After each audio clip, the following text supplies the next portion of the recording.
संपूर्ण जम्बूद्वीपात सनातन धर्माचे अधिष्ठान होते. भारतवर्ष म्हणजे अखंड भारत. सर्वत्र समृद्धी, शांतता आणि धर्ममय जीवन नांदत होते. गुरुगृहांमध्ये उच्च कोटीचे ज्ञान दिले जात होते.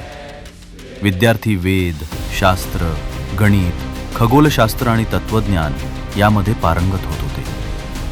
राज्यकर्ते धर्माच्या अधिष्ठानावर राज्यकारभार चालवत होते. न्याय, सत्य आणि धर्म हीच राज्याची मूलतत्वे होती. सुमारे 1200 वर्षांपूर्वी आद्य शंकराचार्यांनी संपूर्ण भारतवर्षात भ्रमण केले. त्यांनी सनातन धर्माचे पुनरुज्जीवन केले. 4 मठांची स्थापना करून भारताला आध्यात्मिक आणि सांस्कृतिक एकतेची नवी दिशा दिली. त्यामुळे सनातन धर्माला पुन्हा एकदा तेज प्राप्त झाले. परंतु याच काळात भारतावर परकीय आक्रमणांची सावली पडू लागली. 7व्या शतकापर्यंत उत्तर भारतातील हिंदू राजांनी अनेक परकीय आक्रमणं परतून लावली. सिंधचा पराक्रमी राजा राजा दाहिर त्याने अनेक युद्धांमध्ये अरबांना पराभूत केले. त्याने सर्व हिंदू राजांना संदेश पाठविला, आपण सर्व एकत्र आलो तर परकीय शक्तींना पराभूत करणे अशक्य नाही. परंतु दुर्दैवाने त्याच्या मदतीला कोणी आले नाही आणि इतिहासातील एक मोठे वळण आहे. यानंतरही हिंदू राजांचा पराक्रम थांबला नाही. राजस्थानातील गुहिल घराण्याचे महापराक्रमी राजा बाप्पा रावळ त्यांनी अरबांना खंबायत प्रदेशापर्यंत हाकलून लावले. या काळात भारत केवळ युद्ध करत नव्हता, तर ज्ञान आणि संस्कृतीतही प्रगती करत होता. महान गणितज्ञ भास्कराचार्यांनी सिद्धांत शिरोमणीसारखे ग्रंथ लिहिले. नालंदा विश्वविद्यालय हे जगातील ज्ञानाचे महान केंद्र होते.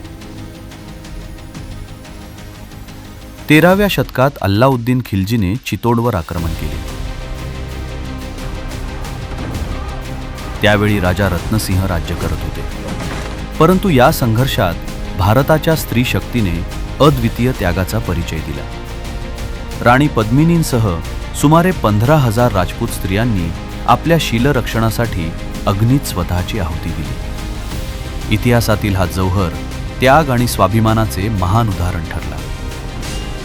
मुघलांनी मेवाड जिंकण्याचा प्रयत्न केला, परंतु त्यांचे शासन फक्त 10 वर्षेच टिकले.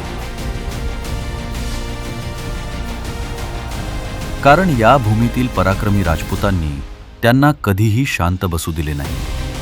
यानंतर मेवाडमध्ये अनेक महान राजे झाले. राजा हमीर, महाराणा क्षेत्रसिंह, महाराणा लाखा, महाराणा मोकल आणि महाराणा कुंभ. महाराणा कुंभ हे अत्यंत पराक्रमी आणि धर्माभिमानी राजा होते. त्यांनी शत्रूंवर विजय मिळवत मेवाड अधिक शक्तिशाली बनवले. त्यांच्या काळात कला, शिल्पकला, शिक्षण, कृषी, व्यापार आणि उद्योग यांना मोठी चालना मिळाली. मेवाड समृद्धीच्या शिखरावर पोहोचले. महाराणा कुंभांच्या मृत्यूनंतर राज्यात संकट निर्माण झाले.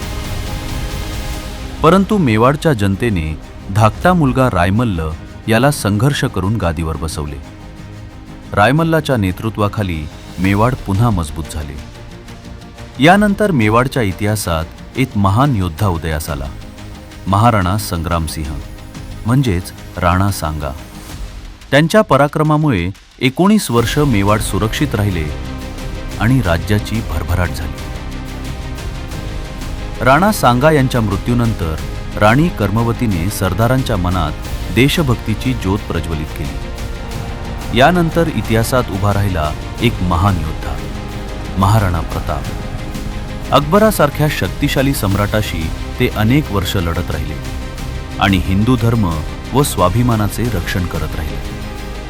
हल्दीघाटच्या युद्धात त्यांनी अतुलनीय शौर्य दाखवले. त्यांचा विश्वासू घोडा चेतक स्वामीनिष्ठेचे अजरामर प्रतीक ठरला. इतिहासात असे वर्णन आहे, 81 किलो का भाला जब प्रताप भुजा में थामते थे, देख मुगलिया सेना थर थर कांपते थे. या संघर्षाच्या काळातही भारताची आध्यात्मिक परंपरा थांबली नाही. संत नामदेवांनी महाराष्ट्र ते पंजाब धर्मजागृतीचे महान कार्य केले. वारकरी संप्रदायाने भक्ती आणि समाज जागृतीचा दीप प्रज्वलित ठेवला. 17व्या शतकात इतिहासानं एक मोठे वळण घेतले. मोगल साम्राज्याच्या अत्याचारांना उत्तर देण्यासाठी सह्याद्रीतून एक महान शक्ती उभी राहिली. हिंदवी स्वराज्याचे संस्थापक छत्रपती शिवाजी महाराज. वीररसानं आणि राष्ट्रभक्तीनं ओतप्रोत भरलेले मावळे मोगल सेनेवर तुटून पडले. सह्याद्रीच्या किल्ल्यांमधून सुरू झालेला हा संघर्ष औरंगजेबसारख्या शक्तिशाली सम्राटालाही महाराष्ट्र जिंकू देऊ शकला नाही. तानाजी मालुसरे, बाजीप्रभू देशपांडे, मुरारबाजी, हंबीरराव मोहिते, शिवा काशीद आणि हिरोजी फर्जंद यांसारख्या पराक्रमी सेनानींच्या शौर्यामुळे हिंदवी स्वराज्याची स्थापना झाली. स्वराज्याच्या इतिहासात आत्मत्यागाचे सर्वोच्च उदाहरण प्रतापराव गुजर आणि त्यांच्यासोबत मोगल सैन्यावर तुटून पडलेल्या 7 मावळ्यांनी महाराष्ट्राला दाखवून दिले. खग 7 जळाले अभिमानी वणव्यात, म्याना तो नोसळाय तलवारीची पात. छत्रपती शिवाजी महाराजांनंतर छत्रपती संभाजी महाराजांनीही औरंगजेबाविरुद्ध 10 वर्ष संघर्ष केला आणि धर्मासाठी दिलेले त्यांचे बलिदान इतिहासात अमर झाले.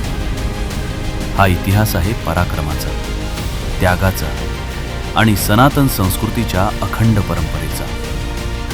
अमृतस्य पुत्रा उत्तिष्ठ जाग्रत प्राप्य वरांनी बोधयत. उठा, जागे व्हा.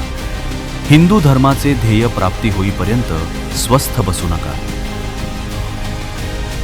मूलमंत्र: शृण्वन्तु विश्वे अमृतस्य पुत्रा, आये धामानि दिव्यानि तस्थुः. हे दिव्य लोकों के निवासियों, हे अमरत्व के पुत्रों, सब सुनो.